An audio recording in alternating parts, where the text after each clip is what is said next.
창세기 1장 2절인데요. 1장 1절을 가지고 우리가 두 번이나 공부를 했습니다. 근데 그 두 번의 공부도 사실은 뭐 부족하죠. 왜냐하면 창세기 1장 1절이 성경에서 갖는 그 어마어마한 그 중차대한 위치를 생각할 때 뭐 두 번 갖고는 어림도 없지만, 그렇다고 해서 또 우리가 그와 관련된 주제가 뒤에도 많이 나오니까, 그래서 또 자주 언급할 거니까, 그래서 1장 1절은 한 번은 이 위대한 말씀으로 하나님께서 인간의 모든 철학과 사상과 하나님을 대적하는 모든 것들을 일거에 다 쇠망치, 말씀의 쇠망치로 다 부수어 버리셨다. 이렇게 해서 한 시간을 공부했고, 두 번째는 이 한 말씀 속에서 하나님의 속성 가운데 가장 중요한, 하나님은 존재하시는 분이다, 하나님은 영원하신 분이다, 하나님은 불변하시는 분이시다, 하나님은 전능하신 분이시다, 하나님은 전지하신 분이시다 등등 하나님의 그 성품 가운데 인간이 이해할 수 없는 속성들이 이 안에 다 들어가 있습니다. 그래서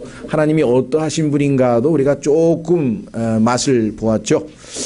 자, 그래서 1장 1절을 일단은 창세기 성경 공부 이 시간에서는 이제 한 단계 넘어가서 이제 2장으로 넘어가려고, 2절로 넘어가려고 합니다.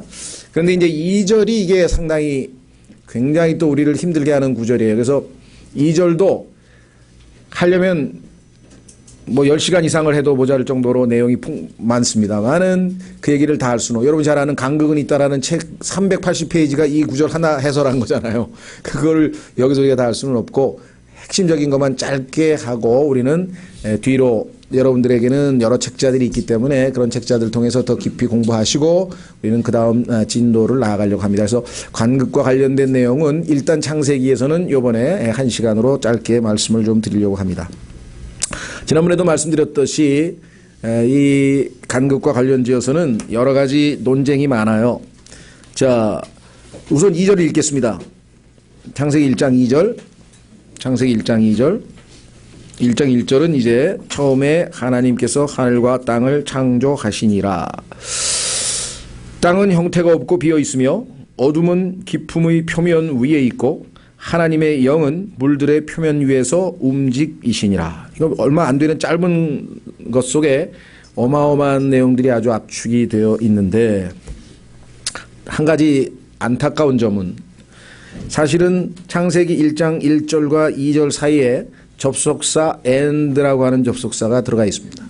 그리고 그러니까 창세기 1장 1절을 창세기 1장 2절서부터의 하나님의 창조의 제목이다. 예를 들면 제목부터 쓰고 그 다음부터 그 제목에 관해서 2절서부터 이제 설명이 나아간다.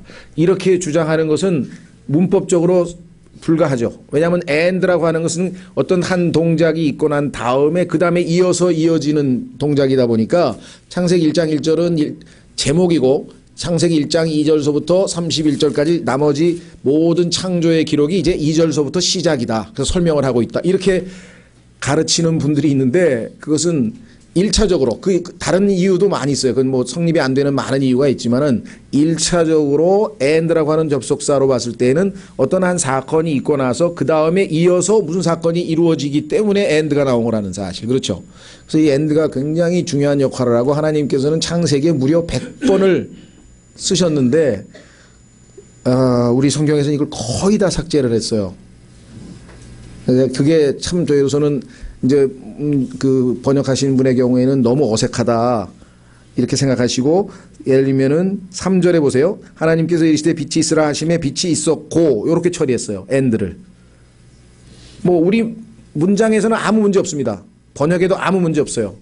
그런데 하나님의 의도와는 조금 상관이 있다는 것이죠.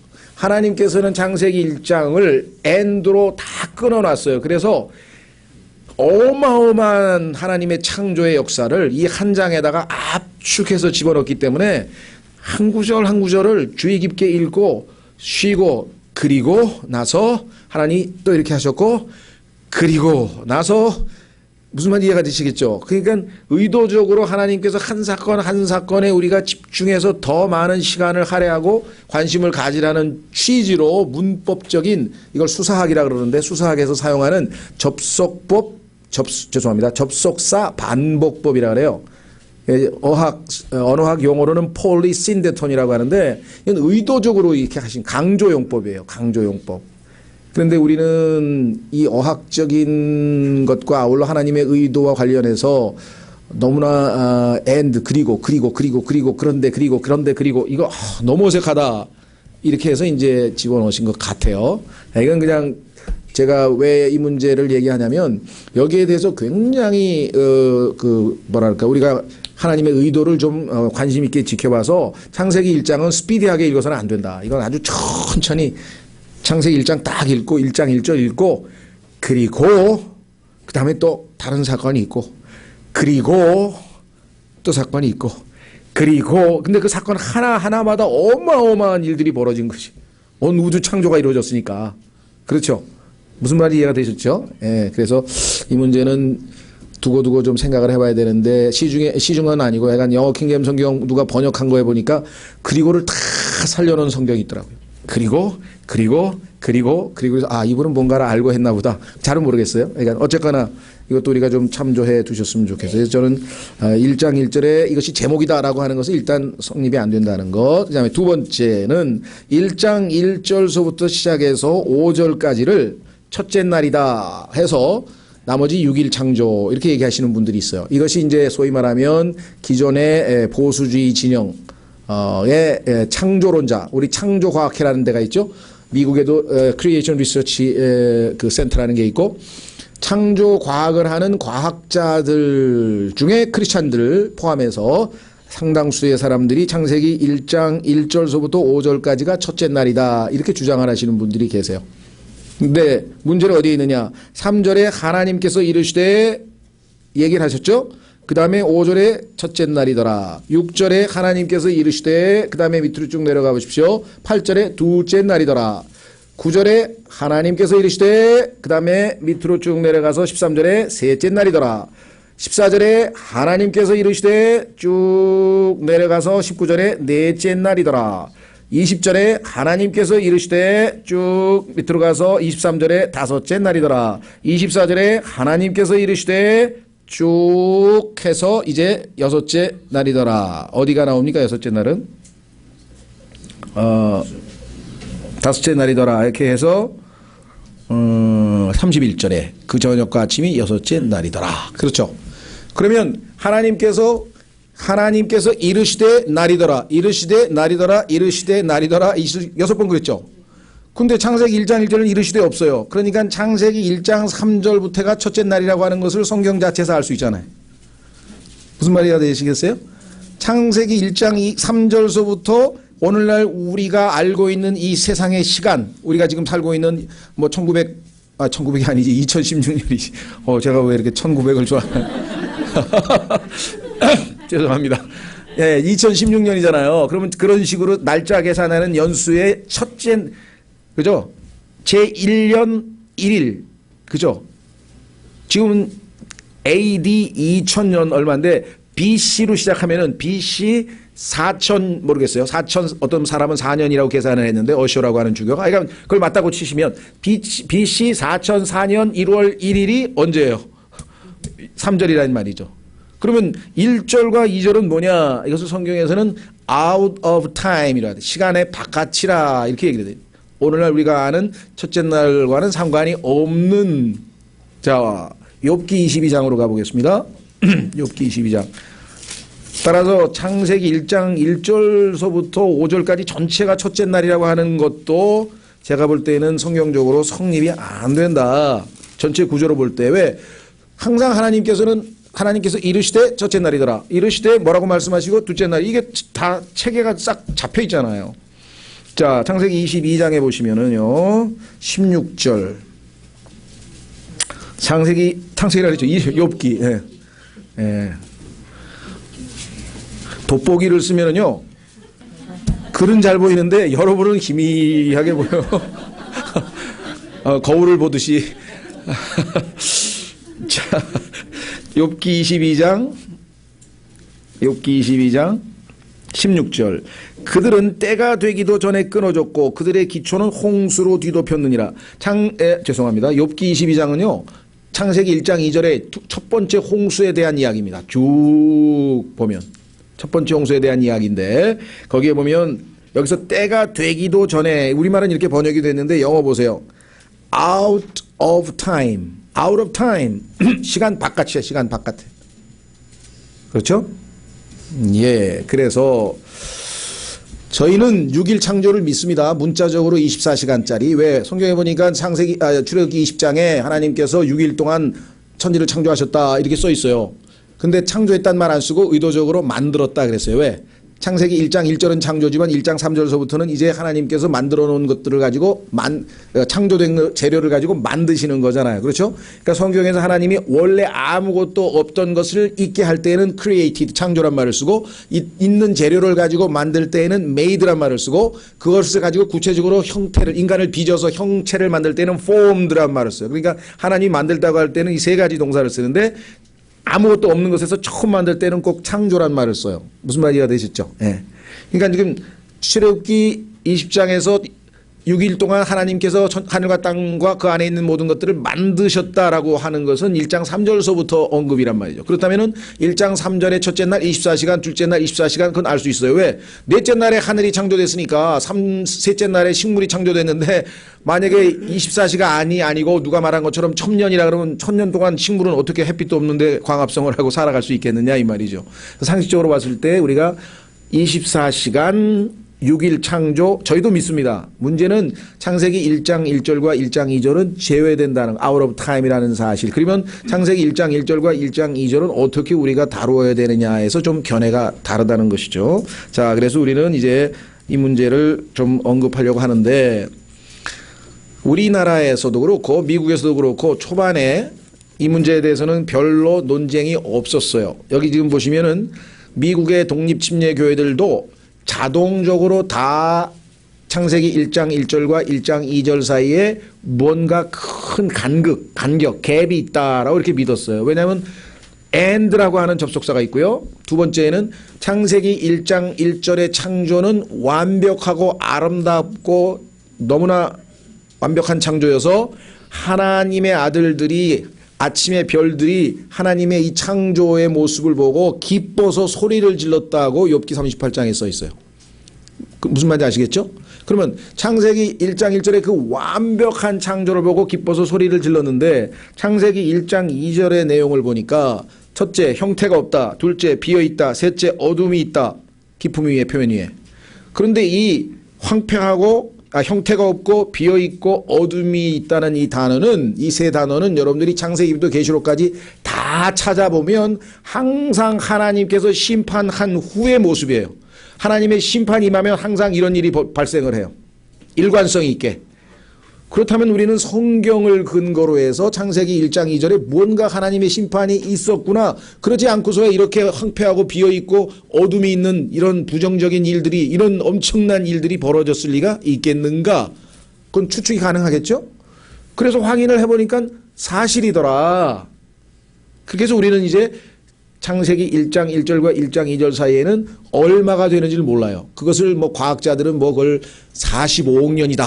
뭐 이런 사람도 있고요. 뭐 그건 잘 몰라요. 우리는 그 과학자들의 견해에 동의하지 않습니다. 얼마인지 모르지만 창세기 1장 2절이 하나님께서 천지를 창조할 때 처음에는 이렇게 막 어둡고 엉망이었는데 그 다음부터 차근차근 질서를 잡아갔다라고 하는 이상한 진화론적 사고방식을 우리는 거부한다 이 말이에요.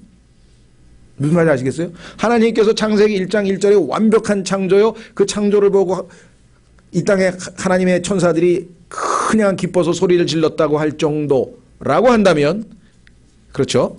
예. 이해가 되시죠? 자, 그래서 하나님께서는 창세기 1장 1절에 완벽하게 그 다음에 충만하게 창조를 하셨다. 어떻게 할 수 있는가? 거기에 이사야서 성경 구절은 지금 시간이 없어서 찾지 않습니다. 이사야서 45장 18절에 보시면 창조를 하셨는데 어떻게 창조하셨냐고 이건 확인해야 되겠네요. 여러분 눈으로 보시면 정확하게 아실 수 있겠네요. 이사야서 45장 18절.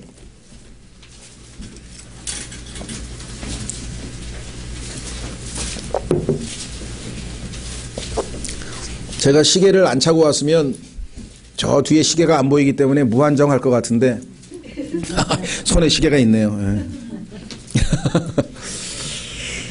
자, 이사야서 45장 18절.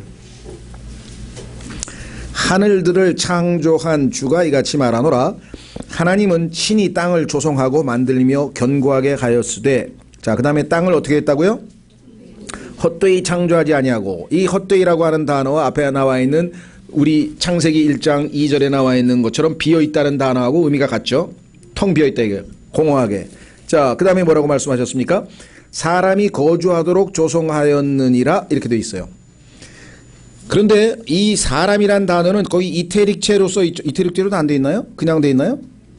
아, 이것도 좀 하여간 이게 to be inhabited라고 하는 수동태로 쓰였는데 그것은 뭐냐면은 사람이라고 단정할 수가 없어요. 왜냐하면 나중에 보면 이게 창세기 1장 1절에 하늘과 땅에 가득 차 있었던 존재는 우리가 아는 인간이 아니라 하나님의 아들들이라고 일컬어지는 천사들이었거든요. 그러니까 사실은 여기서 사람이 거주하도록 조성했다라고 하는 말은 우리말의 수동태가 영어의 수동태를 번역하다 보니까 이걸 능동으로 고칠 때 지금 주어를 집어넣은 겁니다.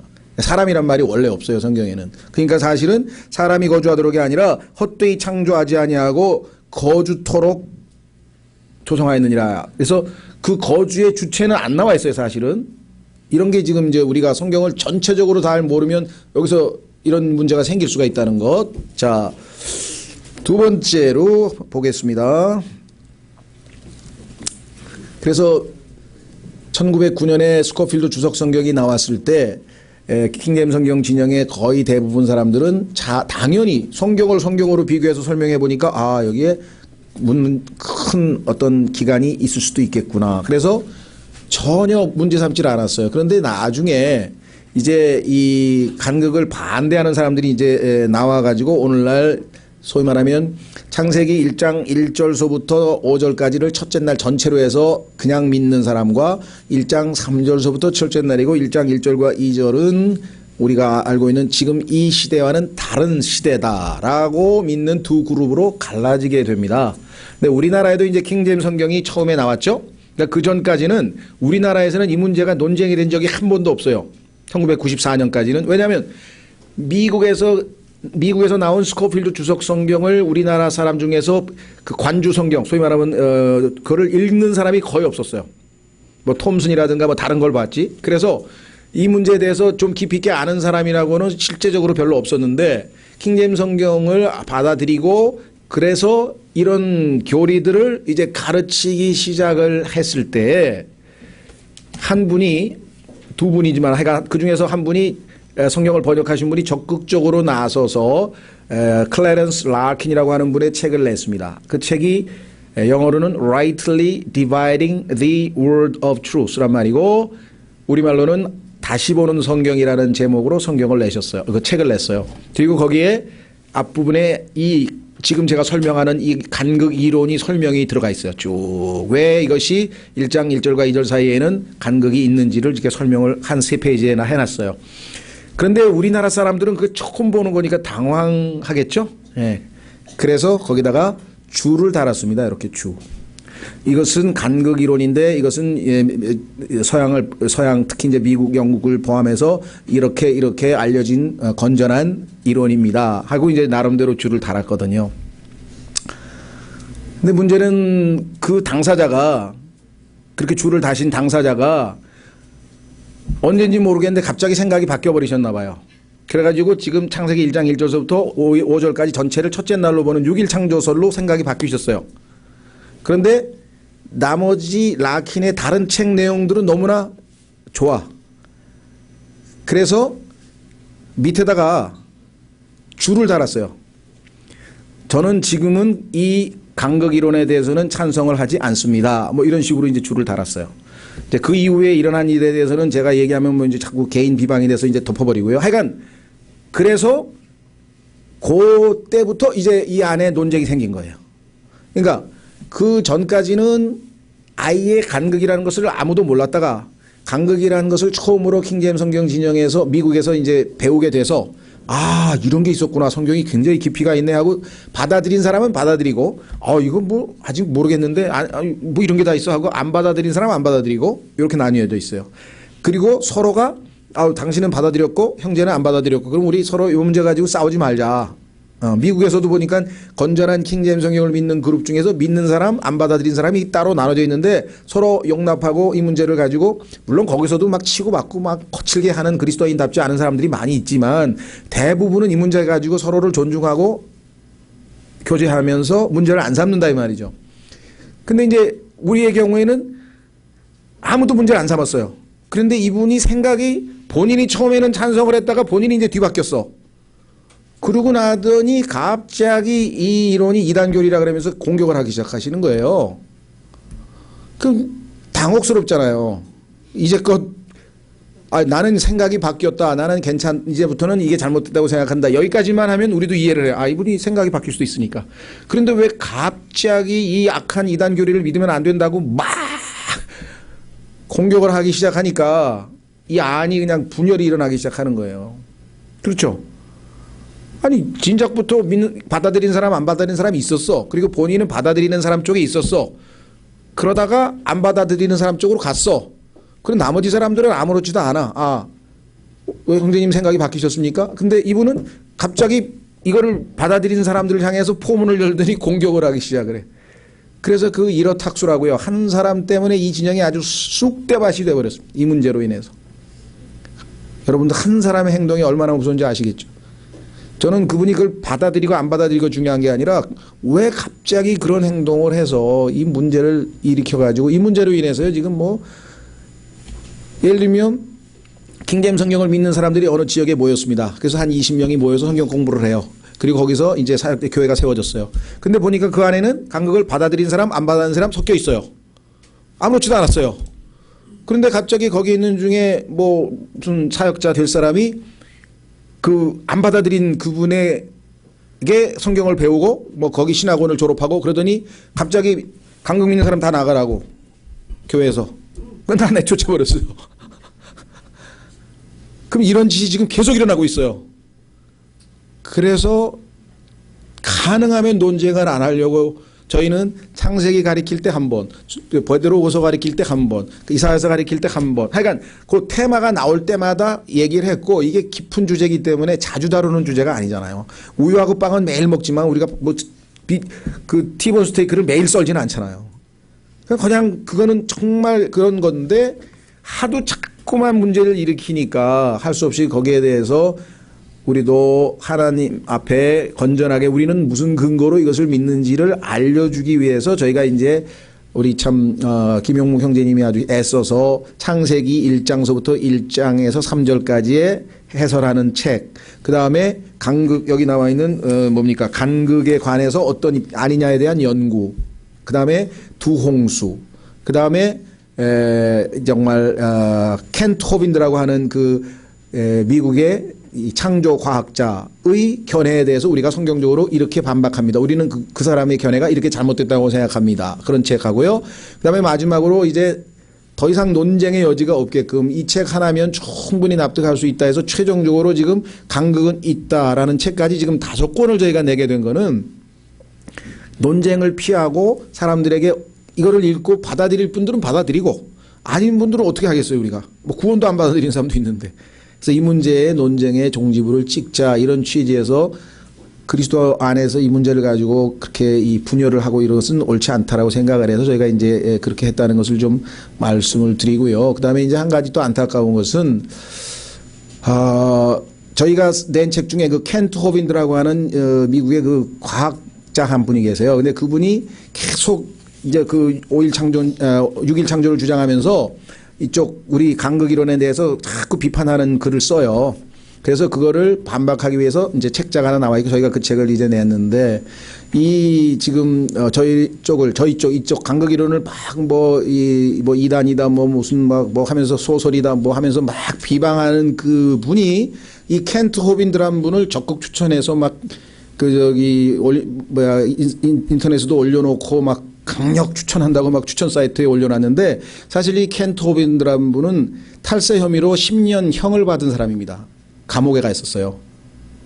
그리고 두 번째 우리처럼 처음에는 예수 그리스도의 전천년 재림, 전천년 재림과 환란 전 휴거를 믿었다가 갑자기 나는 30년 동안 이 잘못된 교리에 속았다.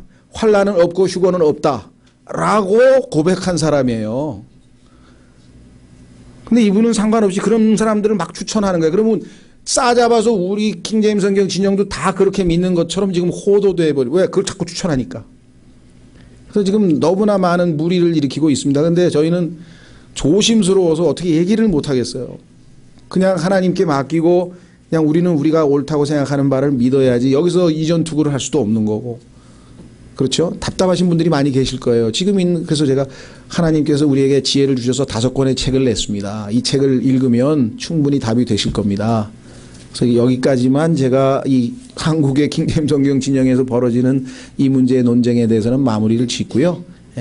여러분들도 더 이상 논쟁을 하거나 다투거나 제발 그러지 마시고, 나는 우리 책 줄 테니까 읽어봐라. 여기 이렇게 써 있는 대로 이렇게 믿는다.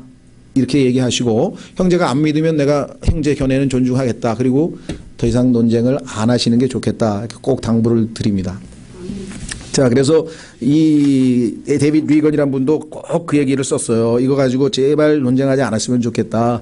각자 성경적 근거로 나는 왜 이렇게 믿는지를 서로 알면 될 거 아니냐. 이렇게 얘기를 했죠. 자, 그러면은 시간 되는 대로 저희가 다 찾진 않고요. 몇 가지만 한번 좀 살펴보려고 합니다. 제일 중요한 거는 아까 말씀드린 것처럼 형체가 없고 비어있고 어둠이라는 이 표현은 하나님의 심판의 흔적이기 때문에 결코 창조의 시작으로 볼 수는 없습니다. 어떻게 알 수 있는가? 욥기 38장으로 한번 가보겠습니다. 욥기 38장.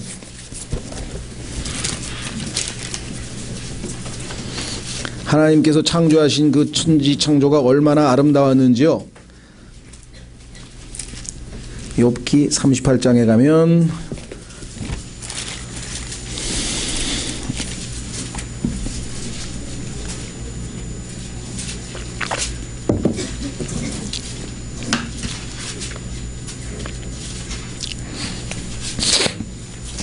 이렇게 이야기를 합니다. 하나님께서 욥에게 직접 나타나셔서 이제 천지 창조부터 하나 이제 따져 물으시는데요. 1절부터 한번 보죠. 그때 주께서 회오리 바람 속에서 욥에게 응답하여 이르시되 지식이 없는 말들로 이치를 어둡게 하는 이자는 누구냐? 이제 남자답게 허리를 동이고 내가 내게 물을 터이니 너는 내게 대답할지니라. 내가 땅에 기초들을 놓을 때에 내가 어디 있었느냐? 내게 명철이 있거든 밝히 구하라. 누가 그것의 치수들을 정하였는지 내가 아느냐? 누가 그것 위에 줄을 팽팽히 쳤느냐? 그것의 기초들을 어디에 고정하였느냐? 혹은 그것의 모퉁이 돌을 누가 놓았느냐? 어느 때에 새벽 별들이 함께 노래하고 하나님의 모든 아들들이 기뻐 소리를 질렀느냐? 하나님의 천지 창조에 있어서의 그 아름다운 모습에 대해서 이제 하나님의 아들들이란 표현이 여기 나왔어요. 자, 여기 이제 우리에게 아까 뭐라 그랬습니까? To be inhabited. 누군가가 거주하도록 하나님께서 텅 비어, 하나님은 항상 충만하게 채우시는 분이지 비어 있는 걸 좋아하시는 분이 아니잖아요. 그렇죠? 그래서 심지어는 12광주리가 충만하게 남았잖아요. 다 먹고 오병이어가 끝나고 나서도 항상 충만하게 남는 분이시기 때문에 창세기 1장 1절에서도 하나님께서 이 하나님의 아들들, 즉 그 영적인 존재들을 채우셨죠. 가득 차 있었습니다. 그래서 하나님께서 찬양을 받으시고 이렇게 했었는데, 문제는 어디서 발생했느냐? 창세기 1장 1절과 1장 2절 사이에서 어마어마한 희대의 반역 사건이 터졌어요. 그 반역 사건이 무엇인가? 그것이 바로 사탄의 반역입니다. 그러니까 사탄은 원래는 여러분도 아시다시피 이름이 루시퍼라는 이름을 가지고 있었어요. 근데 그 루시퍼라고 하는 그룹이 하나님의 찬양 대장이었는데 그가 반역을 일으켜서 사탄이라고 하는 아주 이 타락한 존재가 되는 사건이 있었죠. 그것이 이사야서 14장에 기록되어 있습니다. 그러니까 왜 2절과 같은 온 우주를, 노아의 홍수는요, 땅만 물에 잠긴 겁니다. 그런데 이거는 하늘과 땅이, 우주 전체를 다 물로 덮어버리는 비교가 안 될 정도로 엄청난 홍수가 벌어진 거예요. 자, 왜 이런 일이 벌어졌을까? 그것은 바로 지금 어디 찾으라 그랬죠, 제가? 이사야서 14장에 보면은 마귀가 하나님께 반역을 저질렀기 때문에 하나님이 심판하시는 장면이 나옵니다. 이사야서 14장 12절. 이사야서 14장 12절. 자, 마귀가 자기 심판받으면 좋아할까요? 안 좋아할까요? 안 좋아하겠죠. 그래서 여기서 자기 이름을 싹 뺐어요. 야, 이거 하필이면 여기 내가 심판받는 얘기가 여기 나오네, 성경에. 영적으로 어두운 사람들이 살고 있는 모양인데 몰래 빼자. 그래서 뺐습니다. 오 아침의 아들 루시퍼야. 다른 성서들은 이걸 뭐라고 했을까요? 여러분 잘 아시는 것처럼. 예, 계명성이라 돼. 계명성. 계명성은 한문이고 우리말로 하면은 새벽별이잖아요. 그렇죠? 예, 이렇게 돼 있네요. 이사야서 14장 12절 읽어드릴게요. 너 아침의 아들 계명성이요. 이렇게 돼. 어찌 그리 하늘에서 떨어졌으며. 그러면 계명성은 새벽별인데 예수님께서 계시록 22장 16절에 빛나는 새벽별, 예수님의 이름이에요. 루시퍼가 자기가 심판받는데 예수님이 심판받는 것으로 바꿔 끼워놨어, 성경을. 계명성 동력에 밝아 뭐 이런 거 있죠. 예수님의 재림에 대한 찬송가 뭐 계명성이 예수님이잖아요. 근데 하나님께서 예수님을 심판해요? 계명성을 심판했잖아요, 여기 지금. 계시록 개혁성경에 보면은 계명성이요 어찌 그리 하늘에서 떨어졌으며 어찌 그리 땅에 찍혔는고. 하나님께서 자신의 아들을 이렇게 심판하는 방식으로 성경을 뜯어 고쳤는데도 이 라오디게아 시대의 어두운 영적인 상태에서 사람들이 그것조차도 분별을 못하는 시대에 우리가 지금 살고 있는 엄청난 시대에 살고 있죠 지금. 자, 그래서 킹제임 성경에서는 루시퍼 마귀의 정체를 정확하게 살려놨습니다. 아침의 아들 루시퍼야, 내가 어찌 하늘에서 떨어졌는가? 민족들을 약하게 만든 자야, 내가 어찌 끊어져 땅에서 떨어졌는가? 땅으로 떨어졌는가? 왜 땅으로 떨어졌냐면요, 땅에 있다가 천지창조 창세기 1장 1절에 있는 하늘과 땅을 창조했는데 그 땅을 담당하는, 그렇죠? 예, 왕국의 왕으로 지명을 받은 자가 하나님께 도전을 해서 땅에서 하늘로 올라가다가 심판을 받았다고 저기 써있네요. 13절. 내가 내 마음속으로 얘기를, 내가 하늘로 올라가 내가 하늘의 별들 위로 내 왕자를 높이리라. 또 내가 북쪽의 연면들에 있는 회중의 산 위에 앉으리니 내가 구름들이 있는 높은 곳 위로 올라가 내가 지극히 높으신 이와 같이 되리라 하였도다. 그러나 너는 끌려가 지옥으로 그 구덩이의 연면들로 내려가리로다. 분명히 여기에 보면은 내가란 표현이 13절에 몇 번 나오나 보세요. 내가 올라가리라 한 번, 내가 별들 위로 왕자를 높이리라 두 번, 내가 회중의 산 위에 앉으리라 네 번, 14절에 높은 곳으로 올라가리라 다섯 번, 내가 지극히 높으신 이와 같이 되리라 여섯 번. 그러니까 영어로 표현하면 이 I will이라는 표현이 지금 6번인가 반복돼 나오죠. will이라고 하는 것은 뜻이에요, 뜻. 마귀의 뜻은 하나님을 대적해서 하나님의 자리를 찬탈하고 자기가 온 우주의 최고 통치자가 되겠다고 했는데 하나님께서는 이를 용납치 아니하시고 처절하게 심판을 했습니다. 그 결과 온 우주에서 가장 똑똑한 자거든요, 이 자가. 온 우주에서 하나님께서 창조하신 것 중에 완전함의 합이라서 다 합친 거, 완전함을 합친 게 이 마귀라고 성경에 써 있어요. 한번 확인해 보겠습니다. 에스겔서. 따라서 심판도 상상을 초월한 어마어마한 심판이 있었어요. 에스겔서 28장.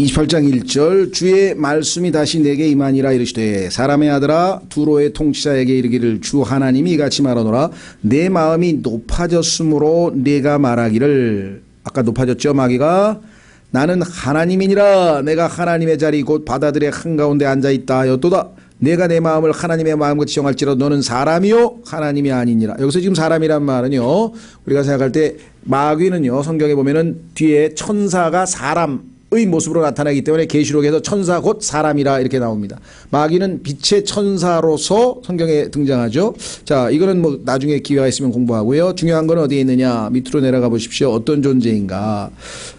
28장에 3절. 보라, 네가 다니엘보다 지혜로워서 그들이 네가 숨길 수 없는 은밀한 일이 있나니 네가 내 지혜와 내 명철로 너를 위해 재물을 얻었고 금과 은을 얻어 내 곳간에 넣었으며 하고 쭉 내려가죠. 자, 그 다음에 보십시오. 11절. 또 주의 말씀이 내게만이라 이르시되 사람의 아들아 두로의 왕에게 애가를 지어 그에게 이르기를 주 하나님이 이같이 말하노라 너는 첫째 지혜가 충만하고. 자, 하나님이 창조하신 모든 피조물 가운데 지혜가 충만한 자, 그 다음에 두 번째 아름다움이 완전하며, 세 번째 모든 것을 봉인하는 자로다. 다 합쳐도 최고의 존재가 바로 이 자인데 13절 내가 하나님의 동산 에덴에 있었는데 모든 보석꽃 홍보석과 황옥과 다이아몬드와 녹주석과 줄마노와 벽옥과 사파이어와 에메랄드와 석류석과 금이 너를 덮었고 내가 어떻게 됐다고요? 창조되던 날에 내 안에서 내 작은 붓과 내 피리의 작품이 예비되었도다. 그러니까 창세기 1장 3절 우리가 아는 6일 창조의 첫째 날부터 볼 때 마귀의 창조에 대한 얘기가 전혀 없죠. 그렇죠. 당연히 마귀의 창조는 창세기 1장 1절과 1장 2절 사이겠죠. 그렇죠? 또 어떤 분들은 창세기 1장 1절에 하늘의 창조와 땅의 창조 사이였을 가능성이 제일 높다. 왜? 성경에 보면 천사들의 거처가 하늘들이라고 예수님이 말씀하셨거든요. 하늘에 있는 하나님의 천사. 그러면은 하늘을 창조하시고 영적인 존재들을 창조했더니 그 하나님의 아들들이 하나님께서 땅을 창조하실 때 찬송을 불렀다고 하는 욥기 38장 말씀이 논리적으로 맞아떨어진다. 그럴 가능성도 있죠. 우리는 답은 몰라요, 성경에. 그러나 가능성은 충분히 있다. 그리고 마귀의 반역이 있었고 그 심판으로 창세기 1장 2절에 이런 엄청난 흔적이 제시되었다. 그러니까 창세기 1장 1절과 1장 2절 사이에 있었던 마귀의 창조, 타락, 심판, 이거는 간극이라고 하는 것을 성경에서 찾아내지 않으면 설명할 길이 없는 거죠. 왜냐하면 창세기 1장 3절서부터 그런 사건이 전혀 성경에 기록되어 있지 않잖아요. 하나님이 창조가 창세기 1장 1절부터가 첫째 날이라면 마귀는 언제 창조됐으며 언제 타락했으며 언제 심판받았으며 이거 어떻게 설명하니? 설명이 안 되겠죠. 예. 자, 그래서 이 자가 타락한 내용이 어디에 나오느냐? 15절에 나오죠. 내가 창조된 날부터 내가 내 길들에서 완전하였는데 마침내 내 안에서 불법이 발견되었도다. 내 상품이 많음으로 창세기 1장 1절에 세워졌던 그 하나님의 아들들 즉 천사들의 그 거주하고 있었던 그 시대에 성경에서 그거를 그때 있던 세상이라 그랬어요. 성경에는 자 히브리서 11장에 하나님께서 세상들을 창조했다고 복수로 되어 있습니다. 히브리서 1장 3절에 하나님께서 세상들을 창조했다고 성경에 되어 있습니다. 그러면 여러분과 제가 살고 있는 세상을 성경에서는 이 악한 present 현 세상이라 그래요. 현재의 세상. 그러면 과거의 세상이 있었다는 소리죠. 그 과거의 세상이 창세기 1장 1절과 2절 사이에 있었죠. 거기에 대해서 성경에서는 조금씩 필요한 경우만 정보를 제시하니까 우리가 왜 하나님께서는 지금 이 세상에 초점을 맞추고 있지만 왜 이 세상의 주인공을 아담으로 했는지, 왜 하나님의 아들들의 반역을 하나님께서 하나님의 아들인 아담의 후손을 통해서 심판하시려고 했다라고 고린도전서 6장 3절에 써있다. 천사들을 우리가 심판하게 하기 위해서. 그러니까 하나님의 마스터 플랜 속에서 지금 현재 이 현 세상이 관심이지만, 그렇죠? 성경 전체가 거기 들어있잖아요. 과거의 세상이 없었느냐? 있었다는 거예요. 그래서 그것을 그때 있던 세상이라 그래요. 현 세상. 그 다음에 뭐예요? 예수님이 오시면 세우실 세상, 다가올 세상. 이렇게 되어 있어요, 성경에. 그때 있던 세상, 현재의 세상, 다가올 세상이 있다라고 해서 성경에는 세상들을 창조했다고 하는 말이 두 번이나 나와요. 왜? 세상에 한 개면은 두 개가 있을 수가 없죠. 하나, 둘. 그 다음에 이제 오면은 세 개가 되겠죠. 자, 뭡니까? 저기, 창세기 2장 4절로 가보십시오. 창세기 2장 4절.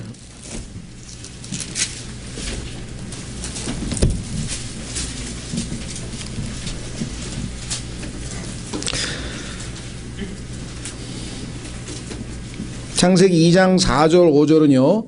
우리말 성경과 영어의 번역의 어순이 굉장히 다릅니다. 근데 고심 끝에 이 두 개를 묶어서 번역을 해가지고 영어의 4절과 그 다음에 우리말의 4절은 맞지가 않아요.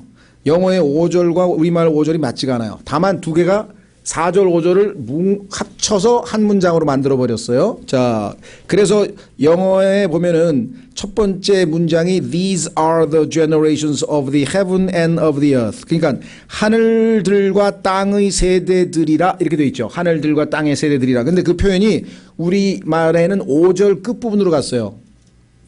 5절 끝부분에 있는 거 아시죠? 하늘들과 땅의 생성 세대들이 이러하니라 이런 거 아시죠? 영어에는 이게 맨 앞에 나와요. 4절 맨 앞에. 4절 맨 앞에 나오는데 이제 고육지책으로 성경이 번역이 어색하다 보니까 뭐 잘못한 건 아닙니다. 잘 애써서 잘 만드셨는데 이제 우리가 할 수 없이 4절 5절을 구분하려면 영어로 그거를 나누어서 4절은 원래 이렇게 돼 있다 이렇게 얘기를 아니할 수가 없겠죠. 자, 중요한 건 뭐냐? 느닷없이 하늘들과 땅이 세대들이라고 복수가 돼 있어요. 자, 여러분들 저는 모르겠습니다. 가야 김수로 왕의 70대 뭐 후손이라 그러는데 70대 70th generation이에요. 이 1st generation 김수로 왕, second generation 김수로 아들, third generation 김수로 손자.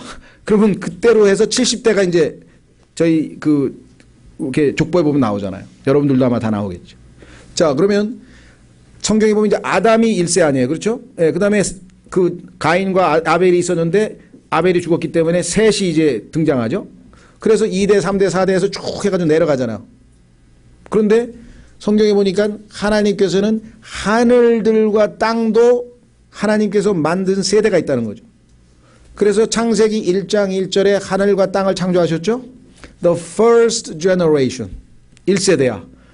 그런데 이 1세대 하늘과 땅을 지배하고 있었던 마귀와, 그때는 마귀가 아니죠. 루시퍼와 그의 하나님의 아들들이, 천사들이 하나님께 반역을 저질러서 심판을 받아서 1장 2절에 완전히 우주가 다 뒤덮이고 1장 3절에 빛이 있으라 하면서 오늘날 우리가 살고 있는 세상들을 두 번째 세상을 창조하셨잖아요. 첫 번째 세상은 심판받아서 물에 잠겨서 베드로후서에 나와 있고 두 번째 지금 현재 여러분과 제가 살고 있는 이 현 세상을 창조하셨다 이거죠. 그러니까 세상들이라고 쓴 이유를 지금 말씀드렸잖아요. 하나, 둘. 여기도 똑같아. 제너레이션도. 창세기 1장 1절이 first generation이고 1장 3절서부터 하나님께서 하늘과 땅을 재창조하셨죠. 그러면 뭐예요? second generation이잖아요. 그러니까 제너레이션이 복수로 나올 수밖에 없겠죠. 상식적으로 봤을 때. 그렇죠. 한 개가 아니잖아요. 두 개잖아요. 첫 번째가 1세대는 창세기 1장 1절. 근데 1세대 하늘과 땅은 다 물로 덮여서 심판받았다고 베드로후서에 이야기했고 1장 3절에 지금 여러분과 제가 살고 있는 두 번째 하늘들과 땅을 하나님께서 세컨드 제너레이션이니까 2장 4절은 1장 1절과 1장 3절서부터의 두 개의 제너레이션을 다 합쳐서 하나님의 창조가 이렇다고 얘기해야 되니까 두 개를 복수로 쓸 수밖에 없다는. 이해가 되시겠어요? generations. 이런 식으로 증거를 따져가면 이제 책 한 권을 써야 된다는 거죠. 어마어마하게 분명히 창세기 1장 1절과 2절은 우리가 상식적으로 생각하는 6일 창조의 하루에 포함될 수가 없는 증거가 시간 바깥이라고 했죠. 세상들이라 그랬죠. 제너레이션 복수라고 얘기했죠. 그 다음에 하늘과 땅이 다 물로 잠겼다고 베드로후서에 써 있어요. 노아의 홍수는 땅만 물로 잠겼어요. 땅만. 하늘들까지 다 물로 덮였습니까? 아니죠. 오히려 하늘들에서 물이 내려와가지고 땅이 40일 동안 덮였죠. 하늘은 멀쩡하게 있었잖아요. 그렇죠? 그 다음에 결정적인 증거 중에 하나는 어둠이라는 표현이 있습니다. 어둠. 창세기서부터 시작해가지고 계시록까지 어둠은 항상 부정적인 거잖아요. 항상. 그렇죠. 온 땅이 어둠에 덮였던 게 성경 딱 3번인데요. 중간중간에 뭐 예수님께서 십자가에 달리셨을 때 제일 온 땅이 다 어둠에 덮였다고 성경에 써 있는 걸 아시죠? 한번 확인해 보겠습니다. 어디에 나와 있는가? 예수 그리스도께서 십자가에서 달리셨을 때, 그 다음에 창세기 1장 2절에 온 우주가 어둠에 덮여 있었고, 그 다음에 계시록에 보면은 어디에 나와 있습니까? 마지막 때에 온 하늘이 다 어두워진다라고 되어 있죠. 그러니까 창세기 1장 2절의 심판 때, 그 다음에 예수 그리스도의 십자가에서의 심판. 그러면 두 번에 걸친 심판. 그다음에 세 번째 이 땅을 마지막으로 예수 그리스도께서 재림하시면서 심판하실 때 세 번에 걸쳐서 온 땅이 다 어둠에 덮인 사건이 성경에 기록되어 있어요. 자, 그래서 우리는 이 몇 가지만 봐도 창세기 1장 1절과 2절에 있어서 간극이 분명히 있을 수밖에 없고, 이게 하나님께서 처음에 창조할 때는 원래 막 형태도 없고 비어 있고 막 어두웠는데, 그때 이제 하나님께서 본격적으로 이렇게 차근차근 첫째 날, 둘째 날, 셋째 날 이렇게 해서 창조를 하셨다. 이렇게 되면요, 이게 진화론하고 비슷한 일이 되는 거예요. 굉장히 위험한 생각이에요, 이게 사실은. 그렇죠? 하나님께서는 그렇게 하시는 분이 아니고 빛이 있으라 그러면 바로 있는 거예요. 물을 생명을 내라 그러면 나사로야 일어나라 그랬는데 가만히 있어요. 병원에 가서 치료 좀 받고 그냥 일어난 거예요. 하나님의 말씀은 그렇게 바로 응답하잖아요. 근데 그거를 좋습니다. 뭐 어떠한 이유로 인해서 안 받아들일 수는 있어요. 그러나 저희로 볼 때는 성경에 너무나 많은 증거가 있기 때문에 창세기 1장 1절 2절 사이의 간극에 대해서는 의심의 여지가 없다. 그래서 간극은 있다라고 하는 책은요, 창세기부터 계시록에까지 간극과 관련된 것들을 한 7, 80% 거의 막 다 찾아놨어요. 더 이상 어떻게 다른 얘기를 하지 못하도록. 그렇죠? 자, 마지막으로 베드로 후서만 한번 확인해 보고, 간극에 대해서는 더 이상 이제 이 창세기 공부 시간에는 제가 언급을 하지 않고요. 1장 3절서부터 이제 첫째 날부터 우리 다음 시간에 공부하겠습니다. 자, 그럼 베드로 후서로 한번 가보겠습니다. 그 유명한 베드로 후서. 왜 이것을 노아의 홍수라고 생각하는지 참 이해가 가질 않아요. 노아의 홍수라고 생각할 수가 없거든요, 사실은요. 왜 그런가? 한번 이제 베드로 후서를 읽어가시면서 여러분들이 확인해 보시면 될 것 같아요.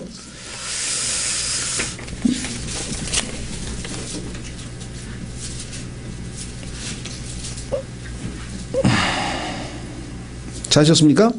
예, 3장. 베드로 후서 3장.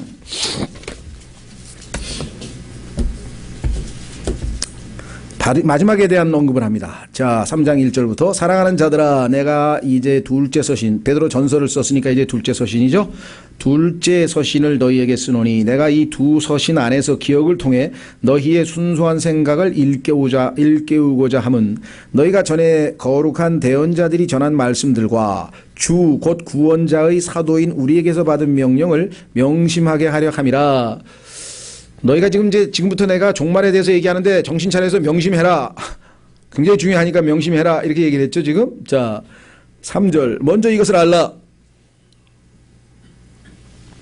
곧 마지막 날들에 비웃는 자들이 와서 자기들의 정욕을 따라 걸으며 재림을 비웃는 자들이 있다. 이게 와가지고 예수님이 다시 온다고?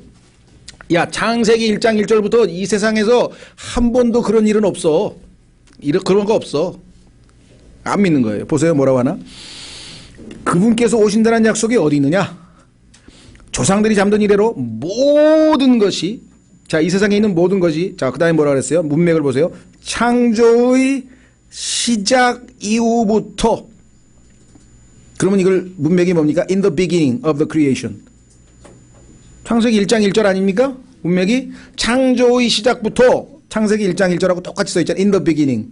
From the beginning of the creation. 창조의 시작부터 있었던 것 같이 그대로 계속되느니라. 야, 창세기 1장 2절에 뭐 온 우주를 홍수로 심판했다고? 야, 그런 게 어디 있어? 창세기 1장 1절 그 창조가 그대로 있는 거야, 지금까지.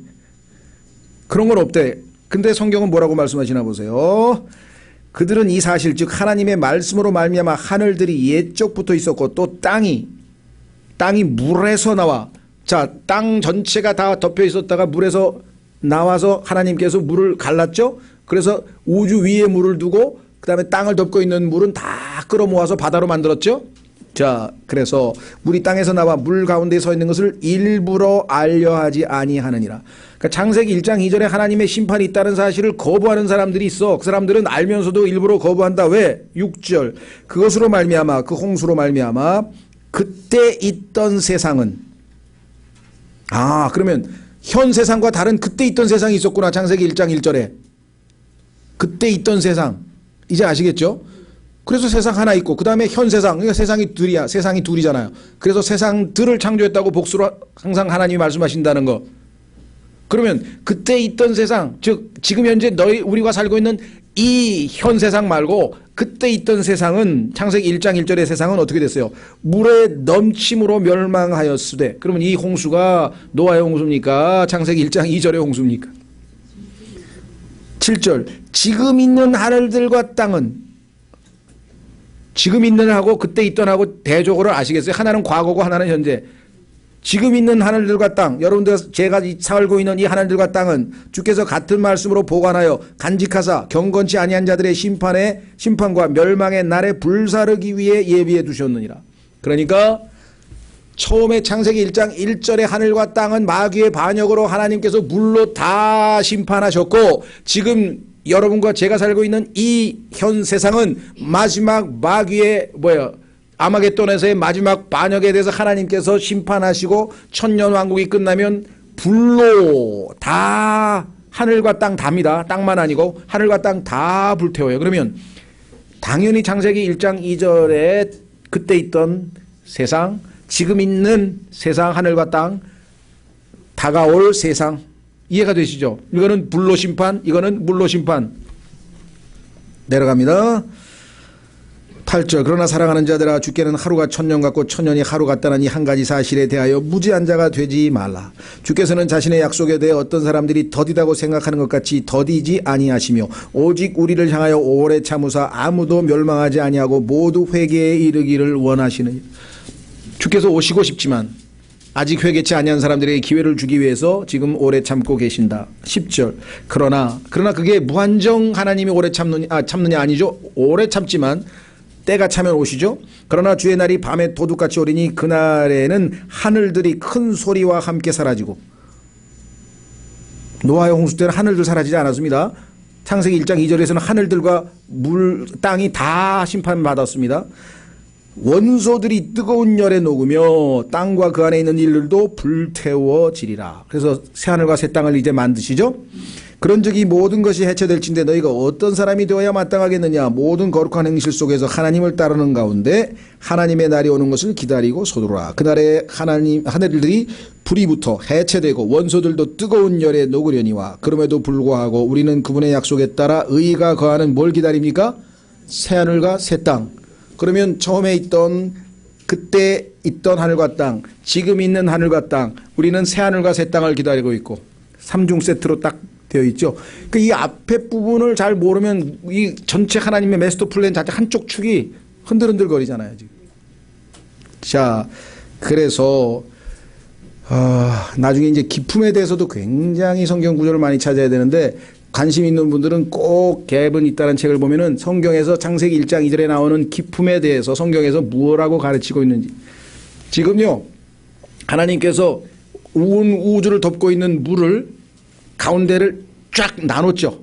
예, 그래서 나누면서 처음에 창세기 1장 1절에 있던 그 하늘 있잖아요. 그 하늘, 하나님이 계신 셋째 하늘이고요. 하늘이 세 개가 복수로 돼버렸어요. 하나가 있던 게.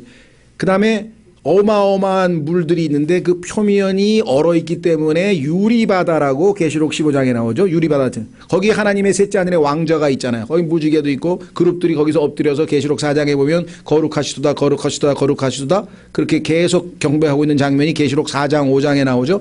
그 중간에 어마어마한 물들이 있고 그 다음이 우주 공간 스페이스, 다시 말하면 우리가 얘기하는 우주란 말이에요. 우주. 거기에 창세기에 보니까 하나님께서 해와 달과 별들을 만들었다고 창세기 1장 14절에 말씀했죠. 그렇죠. 이 온 우주의 어둠을, 그렇죠. 이 소위 말하면 그 물층이 있고요. 이 위로는 완전한 빛이에요. 하나님 계신 곳은 빛이에요. 근데 이 밑은 완전한 어둠이에요. 그래서 하나님께서 하늘과 죄송합니다. 해와 달과 별들로 이 땅에 빛을 주신 것이 바로 둘째 하늘에다 두신 거 아니에요? 그 다음에 밑으로 나와 있는 그 물들은 다 한 곳으로 모아서 땅 위에다가 한쪽으로 몰아서 바다틀, 태평양, 대서양 등등 바다틀을 하나님께서 만드셨다고 성경에 나오죠. 이해가 되시죠? 예. 그래서 성경에 보니까 그 땅을 덮고 있는 우리가 얘기하는 대기권, 그래서 새들이 날아가는 곳, 거기 대기권이라는데 거기까지는 하나님께서 인간에게 주셨다 그랬어요. 둘째 하늘, 그 다음에 물, 그 다음에 셋째 하늘이 있죠. 그래서 성경에 보면은요, 하늘들 위에 있는 물들아 이런 표현이 나와요. 시편 148편에. 왜? 첫째 하늘 대기권, 둘째 하늘, 하늘들 위에 물이 있잖아요. 아시겠죠? 처음에는 이거를 비웃었는데 우주 맨 끝에 빛으로 200억 광년을 가면 거기에 물이 있다는 것을 허블 망원경이 발견해서 1995년에 미국 American Astronauts Association 학술지의 논문으로 발표가 됐어요.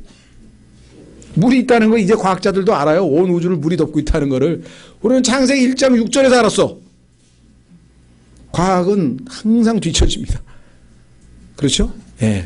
그래서 성경에 따르면 우주가 물에 덮여 있어요. 그래서 자기들이 알고 그러는지 모르고 그러는지 모르지만요, 우주에 관련된 모든 용어는 다 바다 용어예요. 스페이스 쉽이라 그러죠. 스페이스 쉽. 그렇죠. 선원이라 하잖아요. 스페이스 쉽의 선원이라 그러고, 우주에서 사용하는 용어는 다 바다와 관련된 용어를 써요. 용왕이 물속에 있다는 얘기, 물속에 있다는 얘기는요, 이 바다에 있는 것을 상징적으로 얘기를 했지만 실제적으로 온 우주에 보면은 이 둘째 하늘을 휘젓고 다니는 마귀가 있어요. 그것을 에베소서에서는 영적 악한 자들이 우주 공간에 있다 그랬어요. 높은 곳에. 그래서 하나님께서는 이 둘째 날만, 이 궁창을 만든 둘째 날에만 유일하게 보시기에 좋았단 말을 안 하셨어요. 이해가 되시겠어요? 마귀가 여기, 마귀와 그의 타락한 반역한 자들이 여기 지금 살아남아 있었다니까요. 우주 공간에. 그 중에 일부가 또 창세기 6장에서 내려와 가지고 또 이상한 또 죄를 또 저질렀어. 그래서 노아의 홍수의 심판을 불러왔어. 성경에 보니까.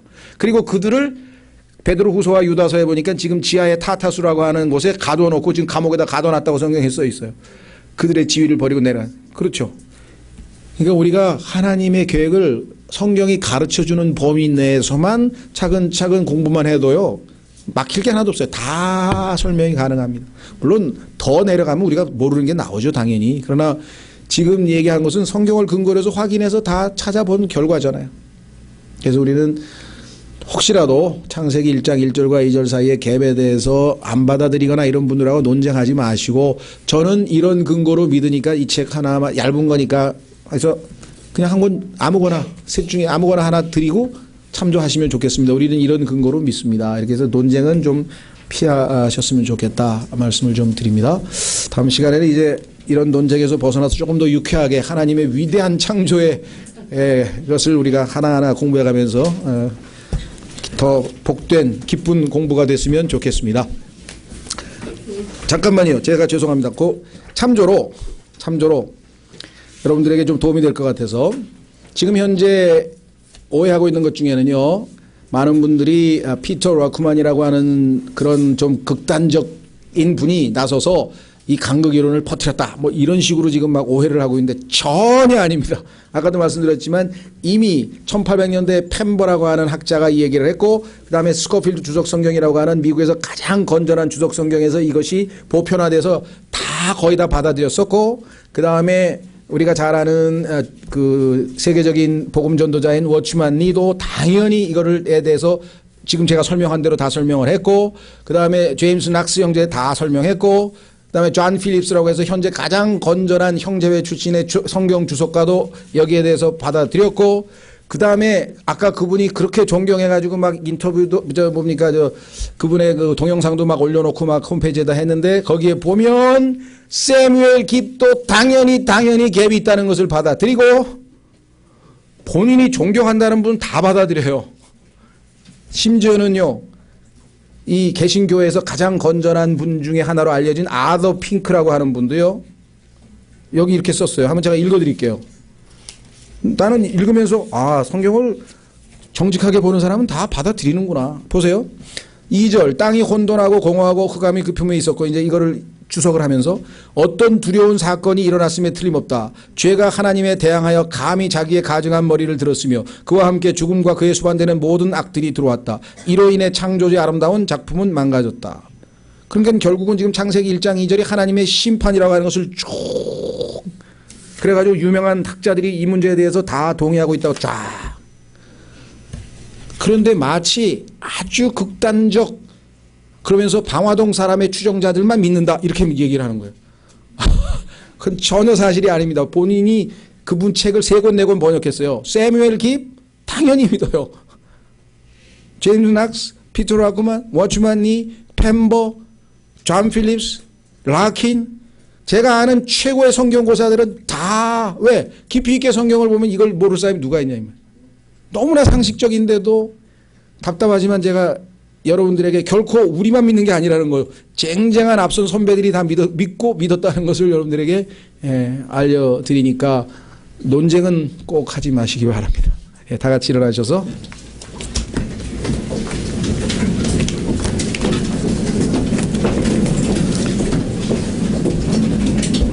(220장) 220장으로 220장